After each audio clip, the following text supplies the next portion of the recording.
ରାସ୍ତାରେ ଗାଡ଼ି ଚଲେଇଲା ବେଳେ ଆମେ ବେଳେବେଳେ ଅନ୍ୟମନସ୍କ ହୋଇଯାଆନ୍ତି।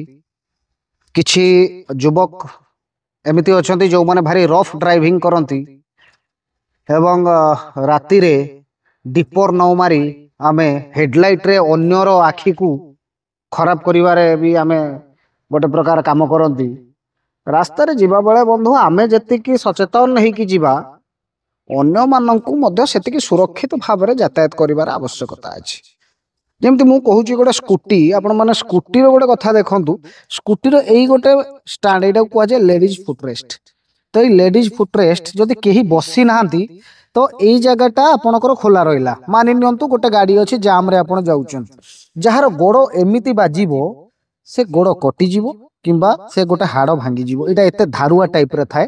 ସବୁ ପ୍ରାୟ ବାଇକ୍ର, ସବୁ ସ୍କୁଟିରେ ଏଇଟା ଥାଏ, ବିଶେଷ କରିକି ମୋଫେଡ୍ ଗାଡ଼ିରେ। ତ ଏଇଟାକୁ ଯେତେବେଳେ କେହି ବସୁନାହାନ୍ତି ଆମେ ଏତିକି ଉଠେଇ ଦେଇପାରନ୍ତେ, କିନ୍ତୁ ନା, ଆମେ ସେଇଟା ରଖିବା ଏମିତି ଖୋଲିକି। ଗାଡ଼ି ଆସୁ, ମଣିଷ ଆସୁ, ତା ଦେହରେ ବାଜିବ, ସିଏ ଯେମିତି ଆହତ ହେବ। ତେଣୁ ଆମେ ଗାଡ଼ି ତ ଚଲାଉଛେ ସତ, କିନ୍ତୁ ଆମେ ସଚେତନ କାହିଁକି ନୁହେଁ? ଅନ୍ୟକୁ ସୁରକ୍ଷା ଦେବା ପାଇଁ ଆମେ କାହିଁକି ଯତ୍ନବାନ ନୁହେଁ? ଆସନ୍ତୁ ନା ସଂକଳ୍ପ ନେବା, ନିଜେ ସୁରକ୍ଷିତ ରହିବା, ଅନ୍ୟକୁ ମଧ୍ୟ ସୁରକ୍ଷିତ ଯାତ୍ରାର ମୌକା ଦେବା। ଏଇ ତ ଜୀବନର କଥା।